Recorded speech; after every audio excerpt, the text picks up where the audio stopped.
understand the thermodynamic environment during reentry. If you were with us for Flight 4, you'll know how hard those heat shield tiles worked during the ship's reentry. Did they ever? As you can see there, they worked incredibly hard. This big heat shield rework that we're talking about promises to increase the likelihood of Starship being better protected during controlled reentry as it heads towards its flip maneuver and landing burn for a soft splashdown on target in the Indian Ocean, just like we did in Flight 4. And we'll have to wait and see, keep your fingers crossed, but we may have some new views in store for you today as well. Right, like all test flights, we want to learn as much as possible, and views of Starship during all phases of flight help us to keep improving the vehicle for recovery and reuse. Now, thinking forward to when Starship is flying regularly, it will take the heaviest payloads to space, land humans on the moon again after more than half a century, and ultimately fly people further into space than ever before. And getting there will require us to rapidly iterate and fly often, which is why we're working so hard to scale operations at Starbase. Yeah, the faster that we learn now, the faster we can improve and evolve Starship to achieve reliable flights and rapid reusability. We've been designing this vehicle from day one to realize a vision of having an entire city of people on Mars, something we know will take launching millions of pounds of cargo and equipment into space spread across thousands of flights. This future will require many Starships that can fly again and again, and today's flight is a critical step on that path. So buckle up your seatbelts because here we go. The moon and Mars are not nearly as far in the future as you may think. In fact, we're planning to send Starships to Mars as soon as 2026. You might be familiar with the Starlink logo, and there you can see it on your screen. It's an iconic representation of the Mars Transfer Orbit, also called the Home and Transfer Orbit. This is how fundamental Mars is to SpaceX. This transfer window, or a time when the Earth and Mars are the closest to each other, opens every 26 months and is only open for about 2 to 3 months at a time for a vehicle with Starship's power. And it just so happens that the next Mars transfer window opens in 2 years towards the end of 2026. Yeah, lining up a launch to Mars is similar to how we launched to the International Space Station, where we time launches to match the station's orbit. If we didn't do this, we'd need more propellant and more time to get there. Exactly. So the first opportunity that we have to fly Starships to Mars, we plan on doing it. These first flights to Mars will be uncrewed and will test the reliability of landing intact. If those landings go well, the first crewed flights will follow soon after. So it's safe to say it's all happening, and flights like today's are what's going to get us there. Not only have we made several improvements to the Starship flying today based on what we've learned from our last flight, including extensive upgrades to Starship's hardware and software, we've also made improvements to the launch tower and catch mechanisms. And if you've noticed in some of the live views this morning, our teams have completed stacking the second launch tower, which will be coming online next year. Having 2 operational launch towers paired with ships and boosters rolling off the line in our new Star Factory will allow us to increase our flight cadence and test even more rapidly. And just a few miles away from the 2 towers, things are moving really fast at the heart of Starbase. Star Factory is rapidly coming online, with production teams already using the space as construction continues. The 1 million square foot Star Factory brings many parts of the manufacturing process under one roof for the first time, enabling moving as much system integration work as possible earlier in the build process, with the goal of eventually producing hundreds of Starships a year. That's crazy. It's such an impressive building. So, for example, teams can assemble an entire nose cone structure of a ship into a single piece and work on its internal systems all in one place. So if you're working on Starship and you have a question about the steps that you're working that happen before or after yours, instead of having to leave the building and go and find the person or the team with the answer, or waste time sending an email and waiting for their response, odds are you're right next to that person or team, and now you're working right alongside them, so you don't have to wait for a response. Yeah, exactly. That makes it a lot more efficient and faster to communicate. So not only are we rapidly iterating on these spacecraft themselves, but we're also innovating the way that they're made. It's almost too much to keep up with. We're also posting updates on our account on X if you can't keep up. That'll help you. So if you don't already, make sure that you follow us at SpaceX on X. And I have a feeling it's going to get pretty busy. Oh, that is definitely an understatement. And it's definitely going to be very exciting today. So with that, let's meet today's Starship on the pad.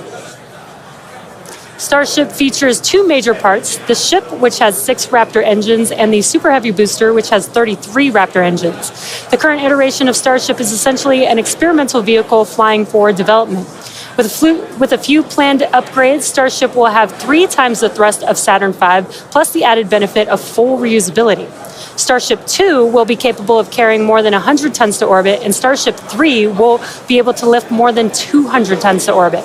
The amount of mass we're able to launch per rocket is crucial to creating a self-sustaining city on Mars. Now, to get a sense of how big Starship is, let's start with the average size human, which is about 2 meters high. Towering over our average human is the length of the Millennium Falcon, which comes in at 35 meters. Our Falcon 9 rocket, with the payload fairing attached, is double the size of the Millennium Falcon, standing at 70 meters. And nearly twice the size of that is the fully integrated Starship at 121 meters tall. The ship itself is about 50 meters tall, and the Super Heavy booster alone stands about 71 meters. And even crazier, eventually the ship and booster will get even taller with future design iterations. Can't imagine it being taller than that. Starship's first stage has a diameter of roughly 2.5 times that of Falcon 9, and with 33 much larger Raptor engines, which you can see there on your screen. Moving up the vehicle, the ship features 6 Raptors, 3 sea-level engines, and 3 vacuum engines, which are optimized to operate in the vacuum of space. The ship is designed for vertical takeoff and landing on any hard surface, like the surface of the moon. The ship is also outfitted with 4 flaps to help aerodynamically control the vehicle's attitude during atmospheric flight and enable a precision landing. To reach full reusability, ship must survive entry not just once, but over and over again. It took the teams at SpaceX about 3 years to develop the heat shield on Starship, and development for improvements is still ongoing. The ship's heat shield is composed of 18,000 hexagonal ceramic tiles designed to insulate the vehicle during atmospheric entry, where temperatures can be as high as 2,600 degrees Fahrenheit. And naturally, the tiles are designed for rapid reuse with no refurbishment between flights. As we mentioned earlier, today's Starship features a completely reworked heat shield with stronger tiles and a secondary protective layer. This promises to increase our chances of Starship making it through a controlled re-entry and hopefully a little more intact this time around. And in between our first and second stages is our hot stage, which we last saw in action on flights 2, 3, and 4. Speaking of, let's take a trip back in time and talk about that last flight. On June 6th, Starship successfully lifted off at 7:50 a.m. Central Time from Starbase, Texas, cleared the launch tower, and went on to accomplish several major milestones and firsts. As you can see there, Super Heavy booster lifted off successfully and completed a full duration ascent burn. I love the view of the sound waves there. Following separation, Super Heavy booster successfully completed its flip maneuver, boost back burn as well to send it toward the splashdown zone, and it also jettisoned the hot stage adapter, as you can see there. We don't have to jettison that adapter in future iterations because it'll be a different design. Now, as you can see here, the booster is returning back to Earth using those hypersonic grid fins to steer it towards a precise landing in the Gulf of Mexico. The footage that we have coming up here, there it is from the buoy. I still remember seeing this on X for the first time, and it was so incredible to see that booster coming down, ending its flight with a soft splashdown 7 minutes and 24 seconds into the flight, and the crowd went wild. And so did we. Starship's 6 second-stage Raptor engine successfully powered the vehicle to space and placed it on a trajectory that would re-enter less than 1 orbit later over the Indian Ocean. And following a coast phase in space, Starship re-entered the Earth's atmosphere, successfully making it through the phases of peak heating and max aerodynamic pressure, and demonstrating the ability to control the vehicle using its flaps while descending through the atmosphere at hypersonic speeds. And of course, Starlink on Starship once again enabled real-time telemetry and live high-definition video throughout every phase of entry, with external cameras providing views all the way to the flight's conclusion. Flight 4 ended with Starship, with, again, the crowd going bonkers, with Starship igniting its 3 center Raptor engines and executing the first flip maneuver and landing burn that we had seen since our high-altitude campaign. And that was followed by a soft splashdown of the ship in the Indian Ocean 1 hour and 6 minutes later. And we were all glued to the monitors, watching the little flap that could the whole way down. Seeing the landing burn and splashdown was an incredible moment for the entire SpaceX team, and we'll be looking out for many more of these incredible moments today. All right, so while today's mission profile is similar to Flight 4, we got a couple new test objectives, including catching the booster back at the launch tower. In about 18 minutes from now, Super Heavy will ignite its 33 Raptor engines and lift off from Starbase. A little more than 2.5 minutes into flight, the Super Heavy booster will separate from the ship in a hot stage separation. After that separation, the booster will perform a flip maneuver followed by a boost back burn. And about 2 seconds after that burn ends, we'll jettison the booster's hot stage. As it heads back towards the ground, the booster will either attempt a landing, will have a landing burn, but then will either return to the tower or splashing down in the Gulf of Mexico. Meanwhile, the ship's engines will remain lit for just under 6 minutes during its ascent phase before shutting down for the coast. The ship will coast for about 40 minutes or so, reaching a peak altitude of about 213 kilometers. After that coast phase, the ship will be attempting a controlled re-entry, including a flip maneuver and landing burn, like we saw on Flight 4, just before splashing down in the Indian Ocean. Now, we say attempting because, again, this is just a test and nothing is guaranteed. Except excitement. Well, of course there is that. Now, both the booster and ship have to contend with some extreme conditions on re-entry, which is where those heat shield tiles will be put to the test. For this flight test, we do not expect to recover any hardware from the ship. With the exception of Falcon, this is no different than what happens to most rockets flying today that are expended, meaning that they fall into the ocean after completing their mission. Eventually, we will return and reuse Super Heavy boosters and Starships as we do today with Falcon 9 and Falcon Heavy boosters.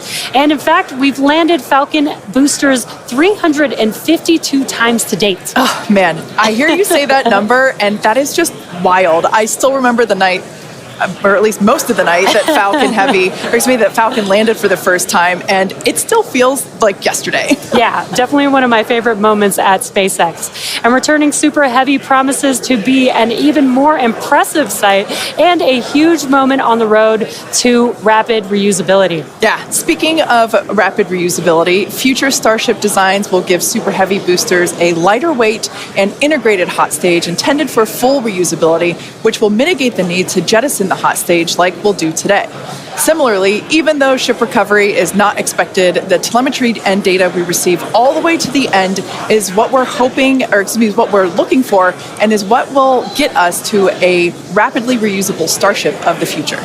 Yeah, exactly. In other words, just like previous Starship flights, the payload for this mission is the data. All right. Now that we have a handle on today's flight test, let's check in with Dan, who is right in the middle of the action. He's just a few kilometers from Starship on the pad. How's it going, Dan? It's going great, Jesse. Welcome back to Starbase, everybody. It's been far too long. Little change of scenery this time. Right behind me is the Launch Control Center, where our flight controllers are counting down to our liftoff at 7:25 a.m. Central.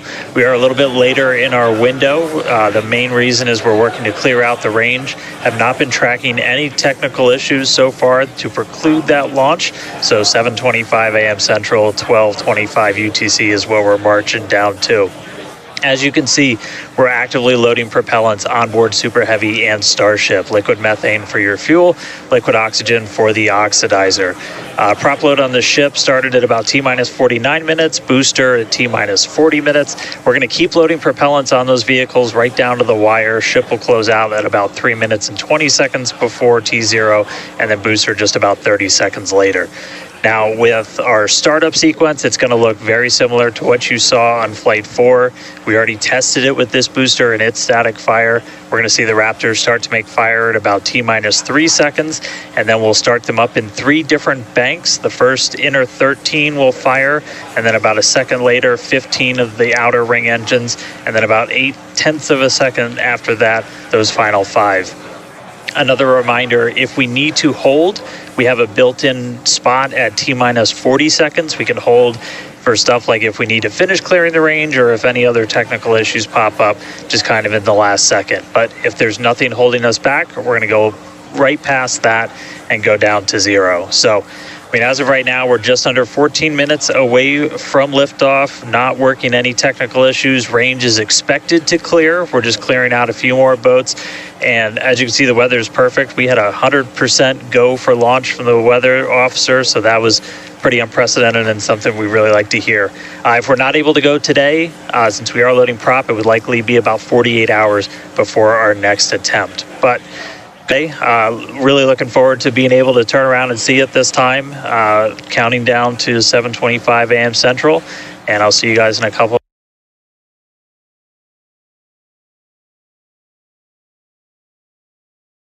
minutes. I'll send it back to you in Hawthorne. Thanks, Dan.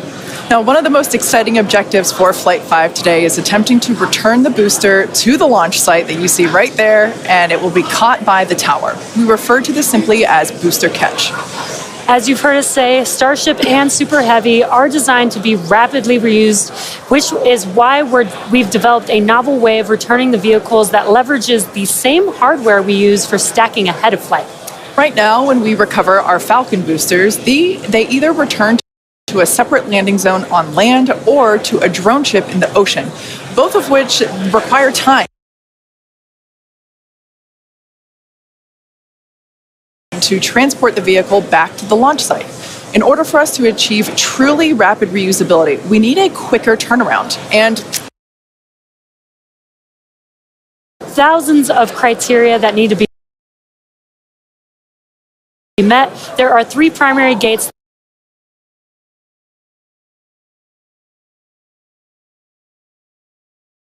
that will be in play.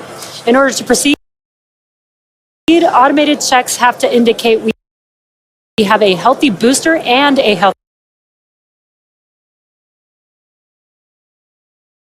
Super Heavy or the tower. The booster will default to a trajectory that takes it to a landing burn and soft splash down in the Gulf of Mexico. Now, thinking to the future when we're operational,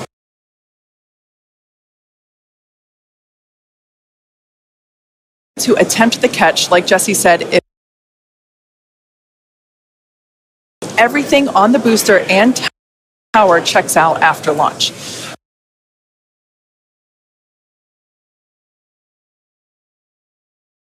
When it comes to the safety of the public and our team. So to that end, the area all around the pad and the flight path are cleared well in advance.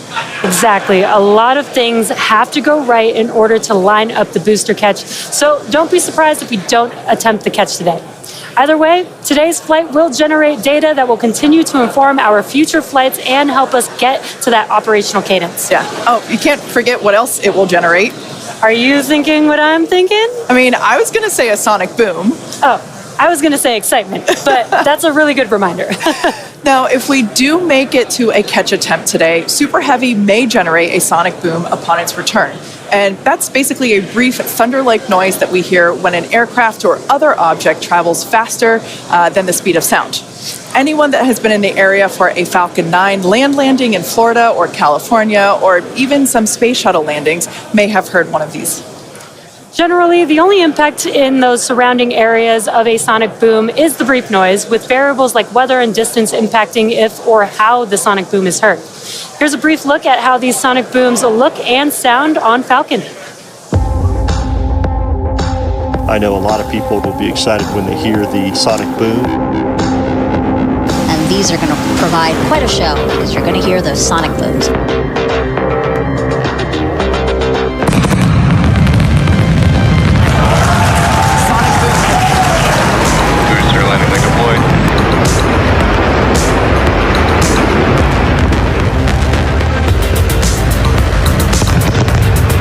sonic boom is great for us. That thunderclap broke the sound barrier.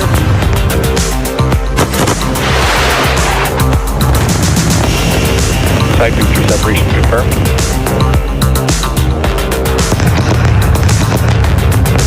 Just heard the 2 sonic booms here in the room.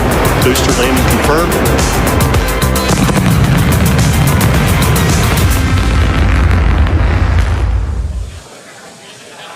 As our test flights continue, we plan to demonstrate ship-to-ship propellant transfer, which will be important in preparation for Starship taking astronauts to the moon as part of NASA's Artemis program. SpaceX will perform one uncrewed demonstration flight before NASA's Artemis 3 mission, which will be the first human surface expedition since 1972. Also, in preparation for missions to the moon and Mars, we're gaining tons of knowledge from our human spaceflight missions, including free flyer flights like our recent commercial astronaut mission, Polaris Dawn. Polaris Dawn was the first of up to 3 missions in the Polaris program, which is demonstrating new technologies, conducting extensive research, and will culminate in a flight of Starship with humans on board. After nearly 5 days in orbit, Dragon and the 4-person Polaris Dawn crew safely splashed down on September 15th off the coast of Florida, completing the first human spaceflight mission of the Polaris program. The Polaris Dawn crew performed some incredible firsts during their mission. Dragon and the crew reached 1,408.1 kilometers, the highest Earth orbit ever flown, and the farthest humans have been from our planet since the Apollo program. The crew also performed the first ever commercial EVA, or extravehicular activity. And as you can see there, they were wearing the new EVA suits that we developed here in-house. This was an incredible moment to see Jared and then later Sarah emerge and perform this EVA with Earth behind. Now, in addition to this incredible spacewalk, they also conducted about 36 research studies and experiments from 31 partner institutions, including NASA. And in addition to all of that, they also tested Starlink laser-based communications in space. The data gathered from Polaris Dawn missions is invaluable, much like the data that we're going to see after today's flight test of Starship. So we're coming down to T-minus about 7 minutes. Let's check in with Dan. Hey, thanks, Kate. So yeah, we're right at about 7 minutes away from launch. The main thing we are still working is that range clear. Again, we have to make sure boats, airspace, everything is cleared out of the way for our ascent corridor, basically the Gulf of Mexico, where we're launching through before we can actually launch. And so we're working on clearing out just a few more boats. We do have a window, remember. So if we end up holding at like a T-minus 40 seconds, we can hold for several minutes, allow those boats to get out of the way, and then we can launch.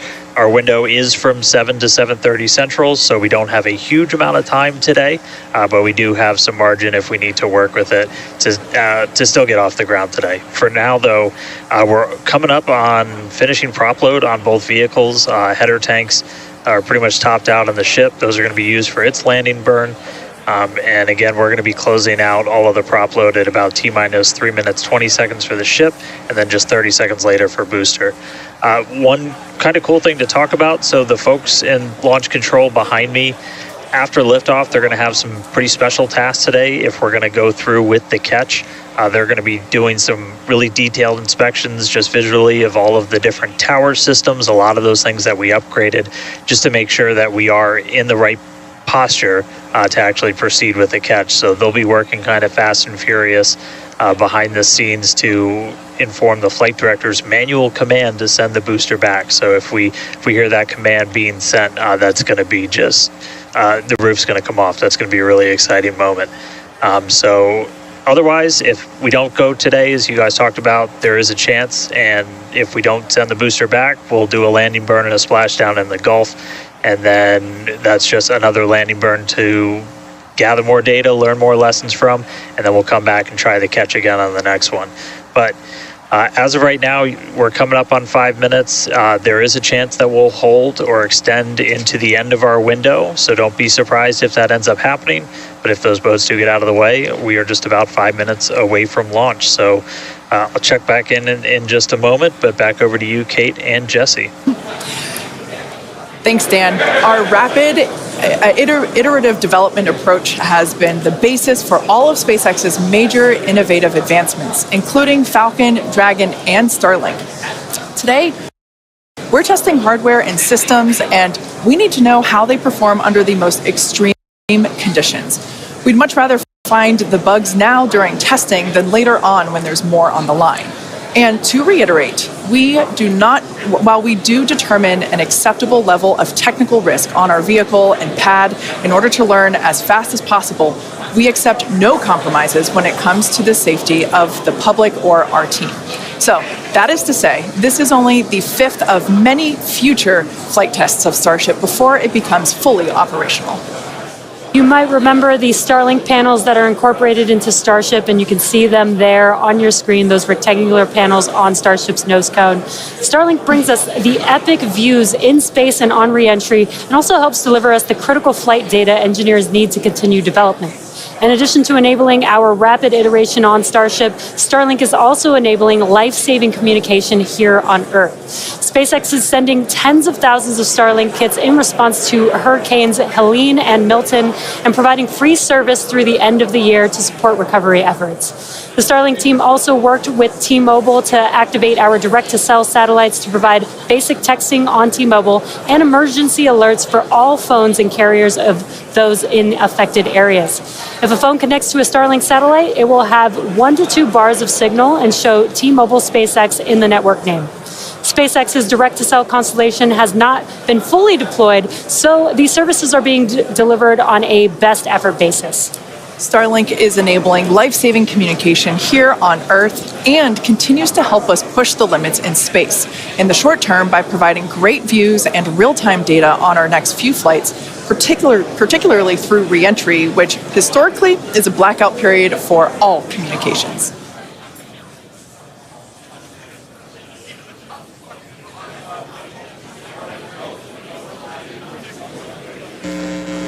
All right, so we're coming up on 2 minutes, 30 seconds away from launch. We were hearing like there's a pretty good chance we were going to hold it T-minus 40 seconds, but surprise, now it sounds like we might not be. So we are just a little over 2 minutes away, so a couple more things going to be happening. We did just close out our propellant load on the ship and the booster, so 10 million pounds of propellant on that vehicle on the pad here at Starbase, getting ready to go. We're going to start clearing out all of the lines that are basically pushing all of that propellant to the vehicles. Those get cleaned out or cleared out on the ground before we lift off. We're doing some final checks on the vehicle, the thrust vector control that we're going to use to steer it, as well as the guidance system doing its final alignment, just a lot of our final checkouts. But we are starting to hear that it looks like the range is going to be clear at our liftoff time of 7:25 a.m. Central, 12:25 UTC. So that puts us 1 minute, 20 seconds away from launch. Still not tracking any technical issues. That range clear is the only thing that's been potentially poking at our launch.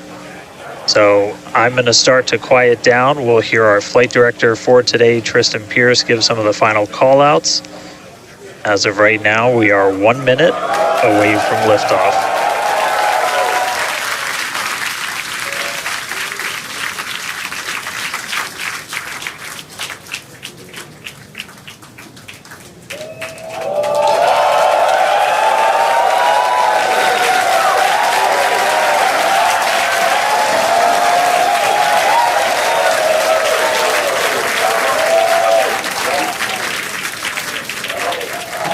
Flight directors go for launch.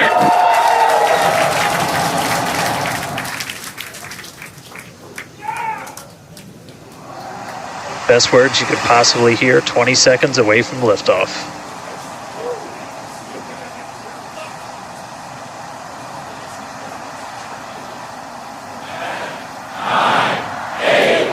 T-minus 5, 4, 3, 2, 1.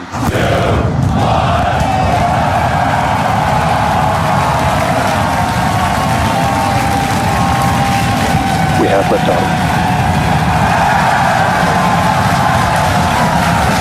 vehicles pitching downrange.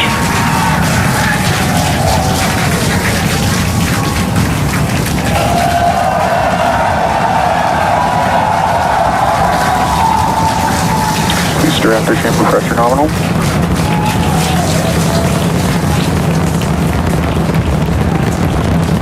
"30 seconds into the flight, the rumble's just starting to reach us here at launch control.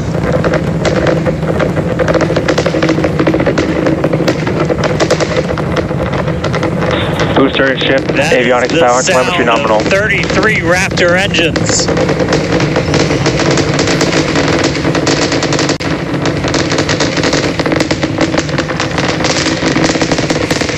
Max Q.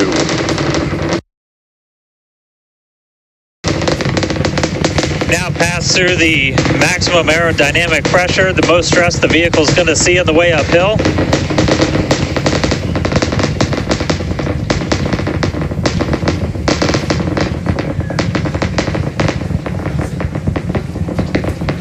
All right, our next major milestone coming up, it's going to be hot staging. We're going to see the engines ignite on ship to push it away from the booster.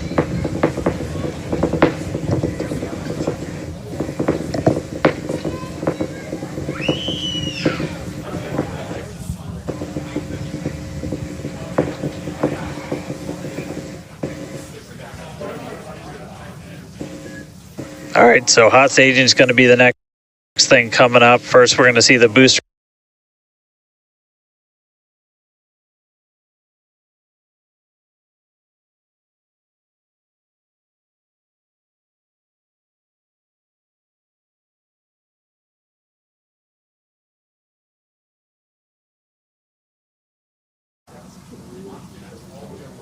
Can still see it up behind me. That is one of the most gorgeous things I've ever seen in my entire life. Coming up on hot staging next.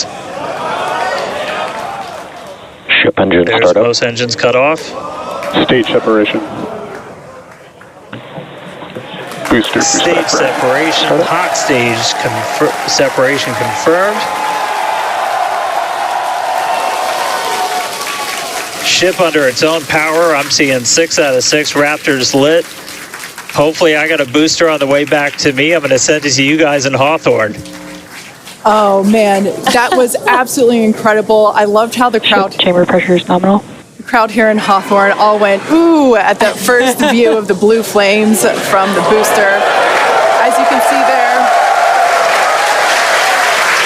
first stage currently performing, or excuse me, is now making its way back to the launch site. Again, we are Ship avionics power and telemetry nominal. the booster and the tower are both performing automated checks to make sure we are go for the booster to return to the launch pad for that catch.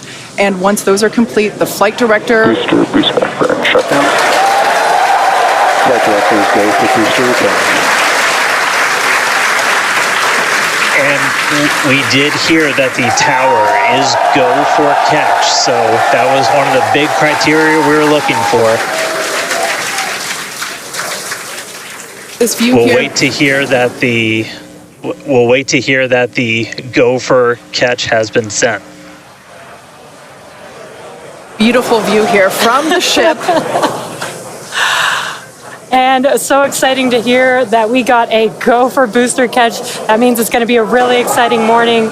Again, the booster is making its way back towards now land in order to make that catch attempt in the tower. So incredible to see these views. You can see the ship on the right-hand side of your screen. All 6 Raptor engines are under full power.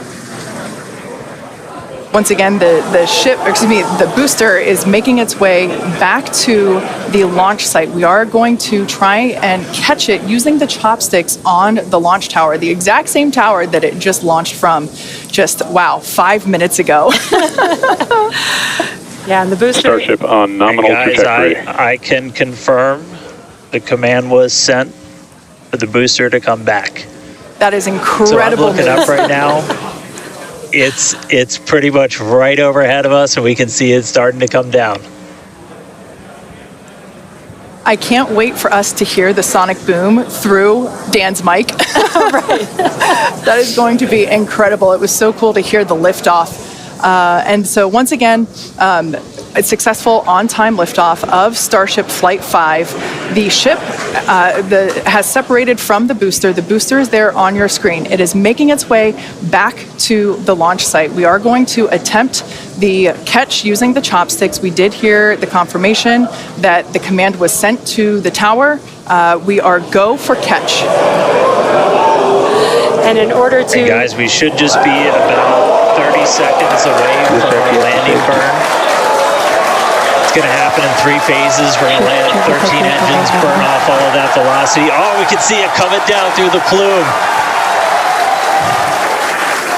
Booster coming in hot for booster catch. We're going to ignite 13 of those Raptor engines, and this view is incredible right now. You can see how fast this vehicle is moving on the left-hand screen.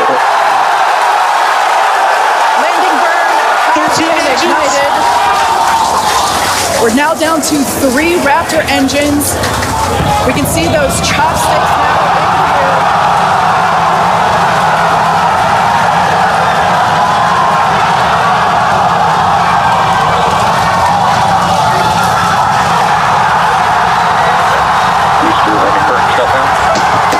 Megavilla had caught the booster.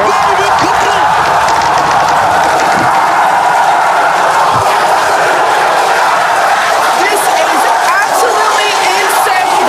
On the first ever attempt, we have successfully caught the Super Heavy booster back at the launch tower. What an incredible view! Are you kidding me?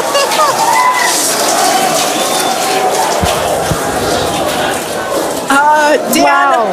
I don't know about you, but we're losing our stuff up here. Guys, I'm sorry. Like, even in this day and age, what we just saw, that looked like magic. Oh, wow. Dan, Wow. your view must have been insane. We are still going wild over here over this. Folks, this is a day for the engineering history books. This is a live view of the Super Heavy booster as it has just been successfully caught back at the very same launch tower that it just came from. Dan, I love this. You are reflecting exactly what everybody else here in Hawthorne, except maybe a little bit more because you got to see it with your own eyes. How was that? We got it. I mean, like, I can't even describe that. Oh, by the way, main engine cut off, ship's in orbit, but I am like shaking right now. That was... Yeah, this is not, Yeah, let's it's check in on ship. it's hard to believe that. Starship nominal orbit insertion. All right, exciting news there. It's hard to believe that, booster isn't the only excitement that we have today. Just confirmation there. A gorgeous view of planet Earth behind the ship. Yes, saved. And it is now in the orbit that we expected it to. This is just an incredible day. Live views there as the booster vents some pressures there. That is a live view from the top of the tower looking at the chopsticks. I am still in disbelief. I'm trying to catch my tears just like the chopsticks caught the booster.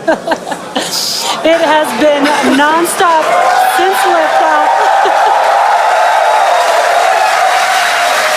And we are all so excited about everything that's been happening so far this morning. With the booster having completed its job for today, we are going to take a short break for the next 30 minutes. We'll return back at T plus 40 minutes while the ship continues to coast before re-entry. Oh man, and as with previous flights, Starlink may actually enable us to talk with the ship through re-entry with no communication blackout. We of course are still testing Starlink during this phase of flight, so nothing is certain, but if we do have views, we'll be sure to bring those to you live. Views or no views, we'll see you back here at T plus 40 minutes for coverage of Starship's re-entry, flip maneuver, landing burn, and splashdown.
welcome back to Starship's 5th flight test. It has been an exciting day so far. Even the crowd here is still so excited. We lifted off from Starbase at 7:25 a.m. Central Time. The Super Heavy booster and ship had a successful separation, as well as a good boost back burn and good separation of the hot stage adapter. The Super Heavy booster then completed the landing burn with 13 Raptor engines igniting and slowing down the vehicle perfectly for Mechazilla to catch the Super Heavy booster for the first ever land recovery of the vehicle.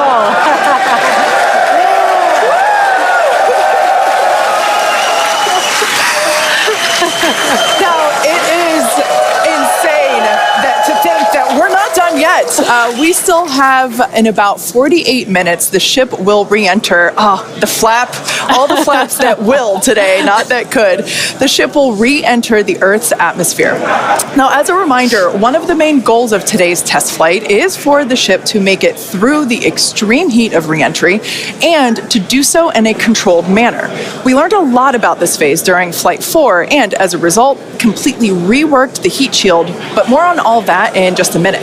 Now, re-entry is typically a portion of flight where we don't have communications with the spacecraft because re-entering, it'll be re-entering at about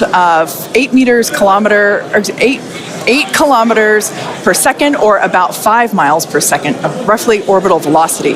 Now, those speeds, the spacecraft moving through the atmosphere results in friction and creates a plasma field around the vehicle.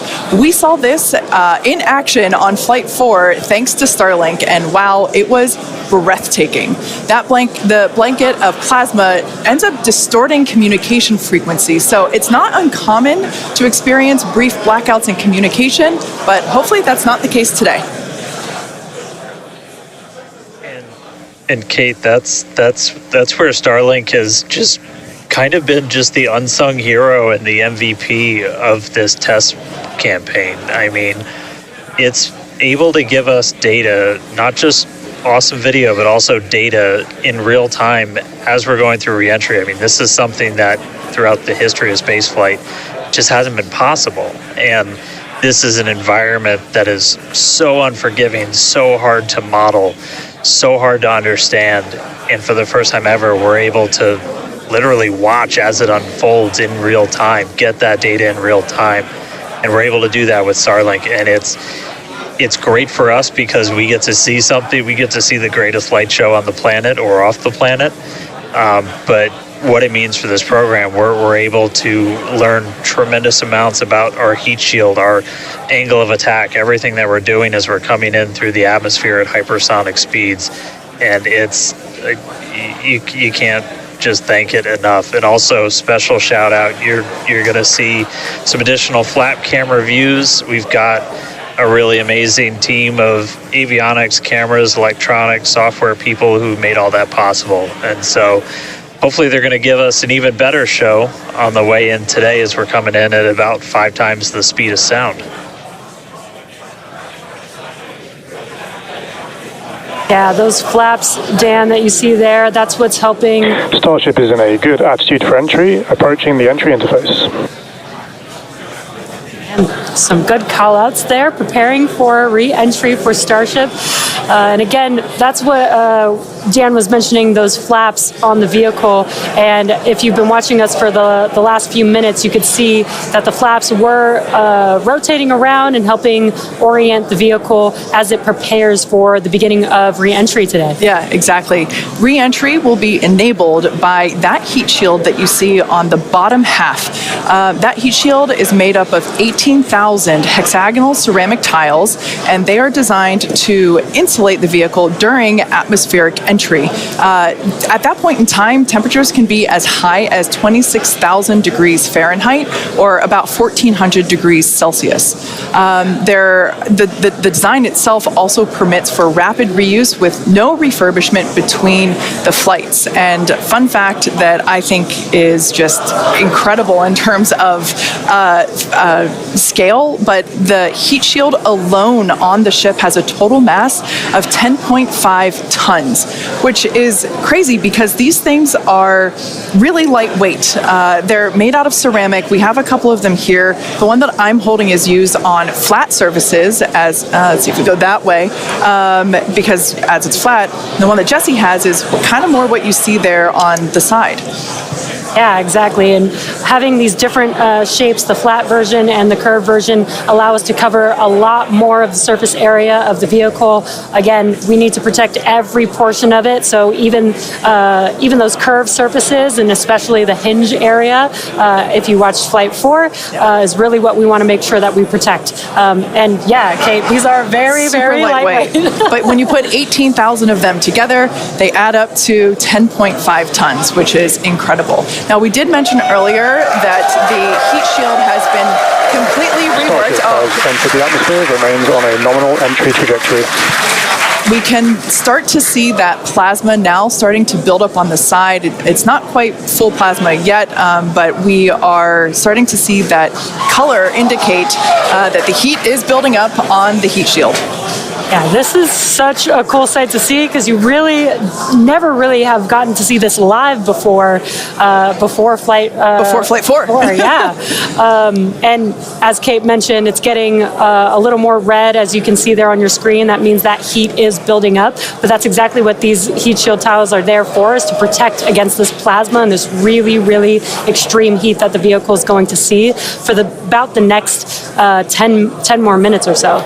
Yeah, so the ship will attempt to light the 3 center Raptor engines, and those are the engines that can gimbal or maneuver or point, and they do that to help flip the ship until the engines point down so that it can land using the Raptor's thrust in the ocean. So that will happen after we get through this re-entry period.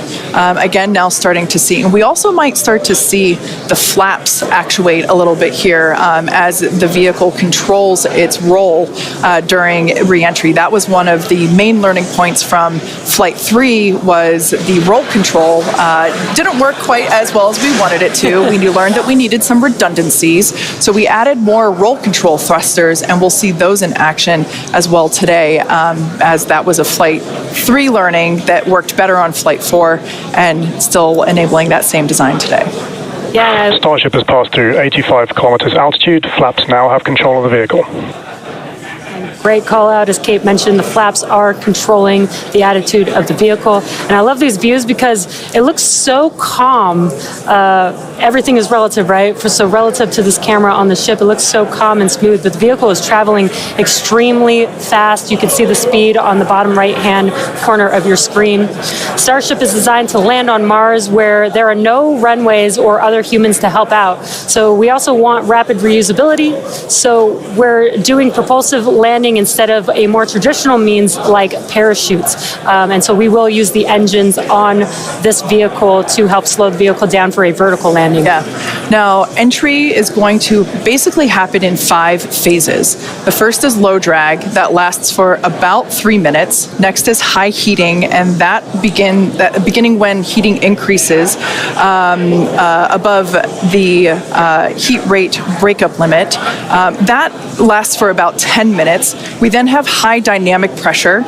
Starship will continue to slow down and experience increased aerodynamic loads during that phase, and that will happen before reaching Mach 1, about a minute after. Starship is approaching the peak heating phase of entry, remains on a nominal trajectory. Okay, so that was phase 2 that he just called out, that I was mentioning. After peak heating is that dynamic pressure around Mach 1, and that will last about a minute after leaving the hypersonic area, and then we go into subsonic, and then, of course, landing burn. Wow, what an incredible view. The colors are so amazing, and the colors actually also tell you a little bit about the temperature that the vehicle is seeing as well. So I think that's pretty cool that we get this amazing live visual. Speaking of live visual, the flap, we have more views, more cameras on board Starship, as Dan mentioned a few minutes ago.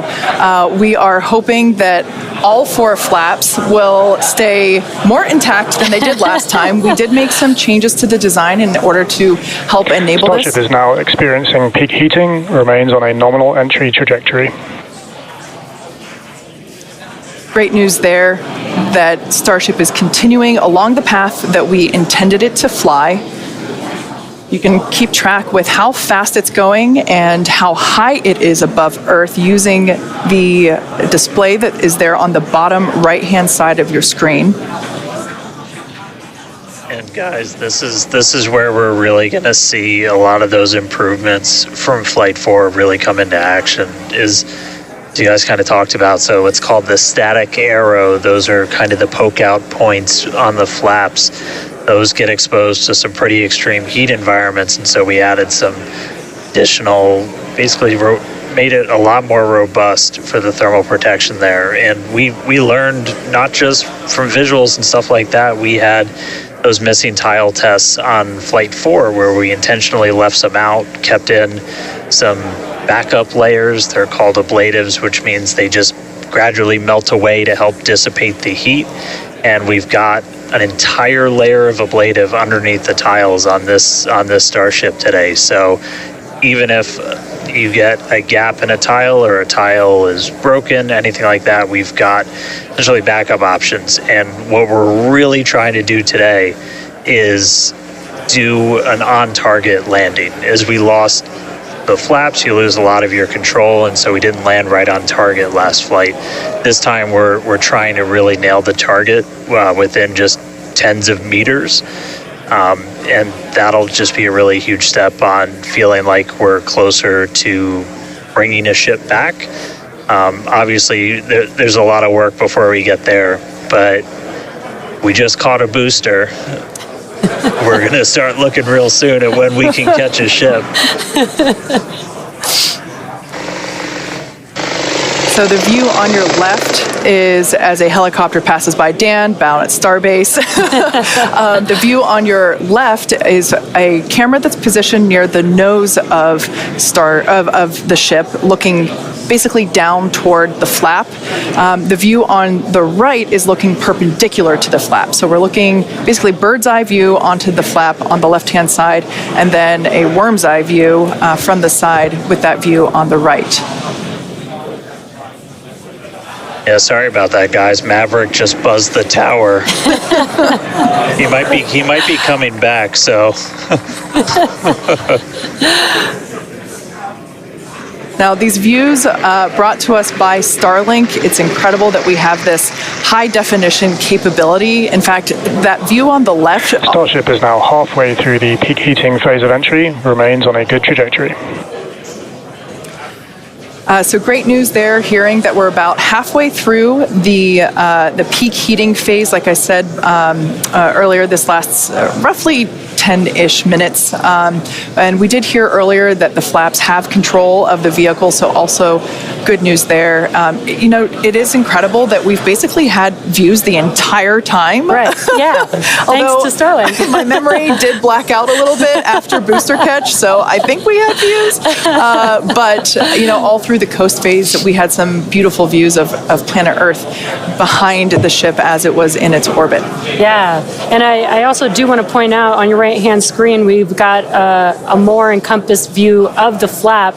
As we watched in Flight 4, the hinge area was the area where we got a little bit of that burn through. This view, this new camera view on the ship, will help us be able to visually see more of what's happening in that area. And again, we have improved our heating tiles, and so hopefully we've protected the hinge a lot better this time. Landing chill has started.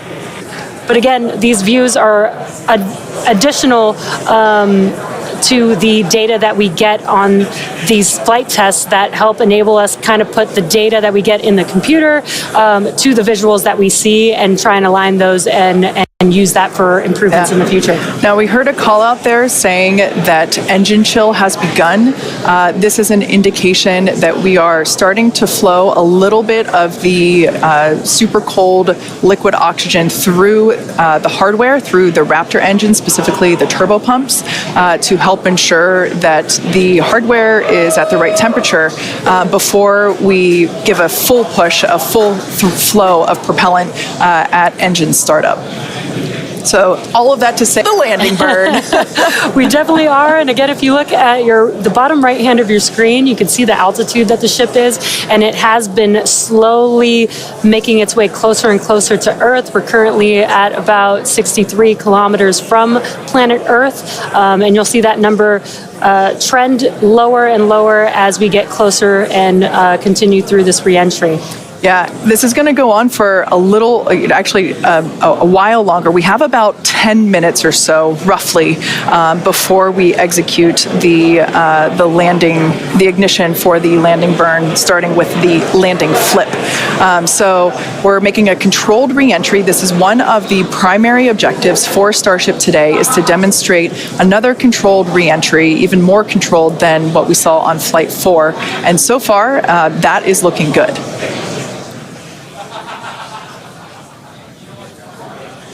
And then as we start to really get lower, we're going to start seeing the atmosphere's effects start to take place, and that's when we'll be dropping our speed down closer to the speed of sound. You'll see the flaps start to maneuver. We were able to do a landing burn on Flight 4, which kind of caught all of us off guard. It was pretty incredible after seeing the flaps survive through.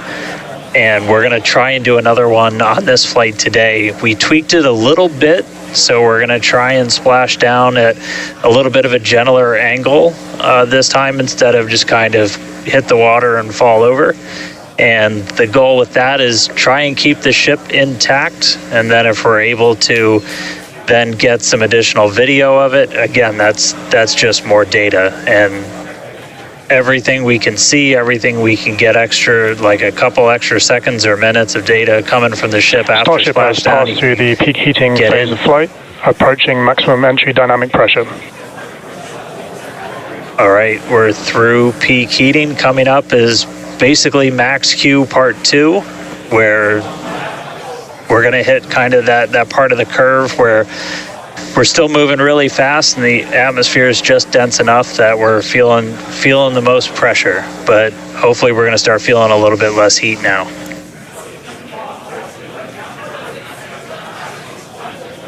Looks like we got more views of each of the flaps on the ship as it's making its way back down to Earth. And we did pass through peak heating and still got really good views throughout that whole period. Typically, during the highest heat on the vehicle, we tend to build up a lot of plasma, and that's typically when we would lose, connection or views of the vehicle. But again, with Starlink, we were able to get some live views throughout that entire process there. And we're coming up. We'll start hearing a couple more milestones in about 4 minutes or so when we start getting down to like the transonic, the subsonic, when we're starting to move closer to and beneath the speed of sound. And I mean, we're getting live views, we're getting live data. We've got a couple additional tests on this one today where we left off some missing tiles again to test some additional backup layers. We also have, I don't know if we can still quite see them in this view, but you may have noticed we had some kind of silvery looking tiles on Starship as well. And those were pretty much standard tiles, but they were wrapped in aluminum. And it was a pretty simplistic, straightforward one where aluminum starts to melt at roughly the same temperature where steel starts to lose its strength, not necessarily melt. And so if we see stuff melting, we know what our steel is going to be exposed to. But 59 minutes since launch, should be coming up on transonic and everything in just about 3 minutes. Now the views here, we have coverage of all 4 flaps. We can see, so for those that perhaps didn't catch a glimpse of the vehicle before liftoff, there are 2 flaps at the forward end and 2 flaps at the aft end. The larger camera view that is there on the right-hand side of your screen, that is a view of one of the aft end or the bottom end flaps. We can start to see some heat buildup and peeking through on one of the flaps there in the top left-hand corner of your screen.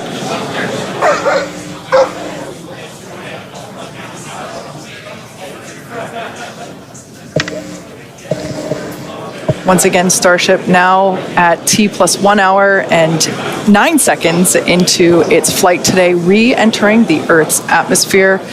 Currently about 45 kilometers above the surface of the Earth, now 44. We are targeting a soft splashdown in the Indian Ocean, about, northwest-ish of Australia. And we are attempting to, as we did on Flight 4, perform a flip maneuver as well as Starship is at maximum entry dynamic pressure, remains on a good trajectory. All right, so that is great news there. Like Dan said earlier, this is basically max Q part 2. So this is the greatest amount of aerodynamic loads that the vehicle will experience during its flight. It's coming back through the Earth's atmosphere. It was above the Earth's atmosphere in space where there was no friction. We can obviously see heat as evidence of that friction buildup. The atmosphere is actually helping to slow the vehicle down. If you're watching the telemetry in the bottom right-hand corner of your screen, you can see that speed decelerating rapidly.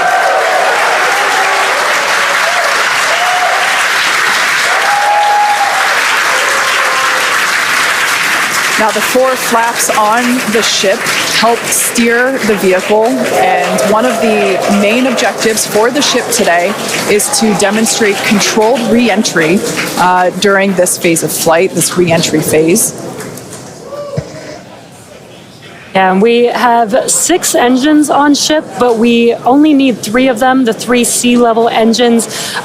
We will have that flip maneuver happen very close to touching down for splashdown. We'll do that flip maneuver, ignite those engines, slow the vehicle down immediately, and then hopefully have what we call a soft splashdown in the water. It's probably going to feel a little bit harder on the top of the surface of the water, but it'll look pretty gentle. Yeah, and like we said earlier, we hope to have some more views, even of that phase of the flight. So fingers crossed that we can we can bring those to you. We are hoping to splash down softer than we did last time on Flight 4. Right now, Starship continuing to make its descent back to planet Earth. Starship is at Mach 2, remains on a good trajectory. All right, great news there. That tells us that the vehicle is traveling twice the speed of sound. So we will then, the next call out that we'll hear is that it is, traveling about the speed of sound. And then we will hear a call out that that will be the call out that it is transonic. And then we will hear another call out saying that it is subsonic, meaning going slower than the speed of sound. Starship is transonic. There it is. So at this point in time, we say transonic because certain parts of the vehicle, like the flap that you see on your screen, might be experiencing airflow faster than the speed of sound, while other parts of the ship may be experiencing airflow. Starship is in the subsonic belly flop. All right, so now the entire vehicle is traveling slower than the speed of sound, so subsonic. The crowd here at Mission Control Hawthorne also getting excited, just like us. We're awaiting a water landing. We are going to reignite the 3 engines to perform that flip maneuver, and we're basically about a minute and a half, away from the landing flip. Yeah, the crowd's getting excited here as we get closer and closer to splashdown. Again, just about a minute away from the expected splashdown, so we should see a lot happening coming up here shortly. We're currently having a view of one of the flaps, and it is a little bit dark on your screen, but hopefully we'll get some good views of the ship as it makes that flip maneuver and touchdown for splashdown. Yeah, yeah, guys, we saw that speed drop like a rock. So we're doing a belly flip right now, or a belly flop right now. That's what's kind of, if you saw the high altitude campaign, that's the unique thing about how Starship comes back. So we've bled off pretty much all of the speed we're going to. We're essentially at terminal velocity. Starship is at 5 kilometers altitude, remains on target. 5 to go, coming up soon, landing burn.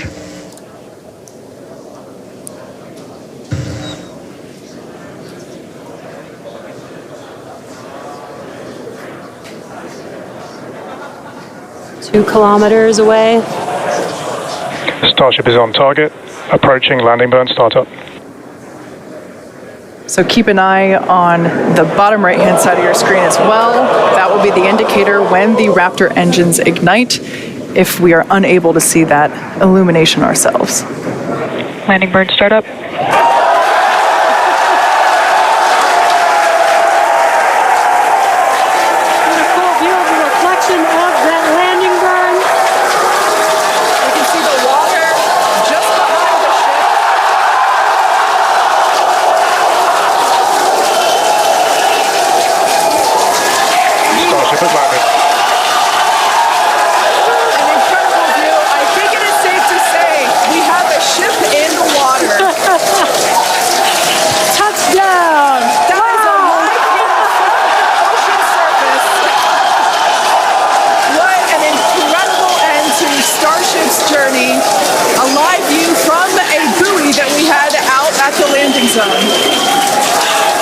An incredible view of ship landing just about on target as they were calling out. That was amazing, and we were not intending to recover any of the ship's hardware, so that was the best ending that we could have hoped for.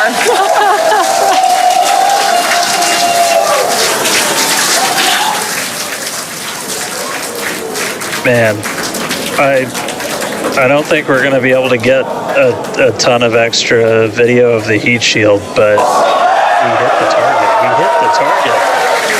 Yeah. I mean, we hit the target because we had these buoys placed in a pretty specific spot, so wow. What a day. I feel like that's what I get to say. What a day. I mean, everything started off today with that launch. We were able to lift off towards the end of our window, 7:25 a.m. Central Time. 33 out of 33 Raptors in the way uphill. Successful hot stage. Booster came back. We watched it come down right behind us. Watched it get caught. And that broke my brain for a while. I'm really happy we had coast for a bit, but that's first ever booster catch, major step on the way to rapid reusability. And ship just gave us one heck of a show, making it through a controlled reentry this time, flaps intact, made it down to the water. Hey, Starships were meant to fly, and it sure as hell flew today. So let's get ready for the next one. Over to you guys. They were meant to fly, and they were also meant to be caught by Mechazilla. Yeah. It's been such an incredible day today. Congratulations to our teammates and to everyone who supported the Starship program. And thank you to all of our future customers for your support. And we'll also like to thank the people of Cameron County, Texas, as well as the Coast Guard, the Federal Aviation Administration, the Government of Mexico, and the Australian Space Agency. Now be sure to follow SpaceX on X for more updates on today's test flight, and of course for for future Starship news. Today was amazing, but the SpaceX action isn't over yet. Soon Falcon Heavy will launch NASA's Europa Clipper, and we're also going to be returning Dragon back to Earth with NASA's Crew 8 astronauts. So congratulations again to the SpaceX team. What an amazing launch and an even cooler catch. Thank you for watching, but we're going to leave you with an awesome recap of what has been the most epic day.